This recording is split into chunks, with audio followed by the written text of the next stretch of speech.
السلام عليكم دعوة مركلي مقالدة نتحرها كجورة مني محيص ومعادها المنو قال لذي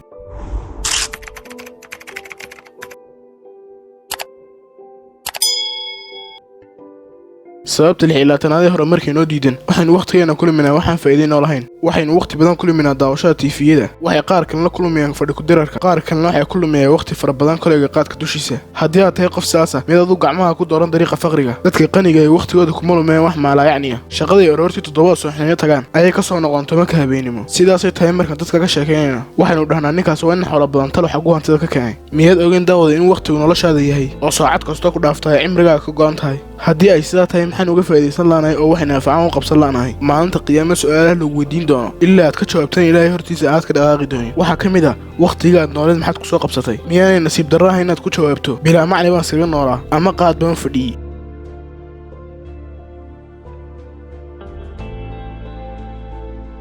sababta 7-aad qaar naga mid waxay xaasiyaan dadka horumarka sameeyay waxaynu waqtigeena ku luminaa inaan wax ka sheegno dadka horumarka sameeyay inagoo horumarkooda ka xun waxaynu inta badan faahfaahnaa ceebahooda oo dhan taasina waa mid ka mid ah sababaha faqriirnimada inagu dhaliyay maxaa yeelay intaad qof kale ceebihiisa baarbaarayso adigu mid wax qabsatid daawade weligan guul gaari mayno in laan dhaqankaa xun aan ka xaroono maxaynu dadka kale horumarka ay sameeyeen uga hinaasaynaa waxaynu moodnaa inay meesha ay gaareen ay ku gaareen bilaash haddii aynu ognahay halgankay usoo galeen gaarista hadafkooda sidaa maynu nidhaahneen maxaa yeelay inaga waxay noo muuqdo oo keliya horumarkooda laakiin tacabkay usoo galeen ay nooma muuqdo marnaba taasina waa sababta keentay inaynu xasidno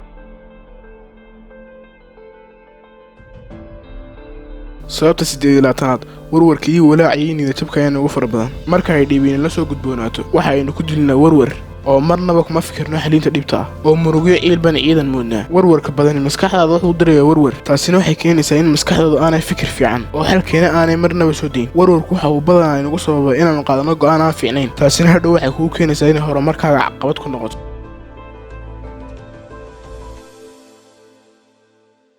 sababta 9-aad dad xun baa shaqaale ka dhiganaa ganacsiyo fara badan baa waxaa khasaarahooda u sababaa dad xun oo shaqaale ka dhigteen qaar ka mid ah ganacsatadeennu waxay aaminaan qofka hadalkiisu macaan yahay yacni aftahanka qaar kalena waxay ku aaminaan ehelnimo yacni qaraabanimo kuwaasi marka shaqada loo dhiibto waxay u shaqaan sida weesadoo kale yacni istawamarin iyo wax musuqmaasuqayn baanay kala dhammaanayn rabbi unbaa 100% la aaminaa laakiin ta ka soo hadhay aaminaad dhammaystiran lama siin karo qofka aad shaqaale ka dhiganayso waa inaad baadhaa taariikh nololeedkiisii hore iyo dadkii hore uu la soo shaqayn jiray haddii aad sidaas samayso waxaa suurtagal in ganacsigaaga horumar uu gaarayo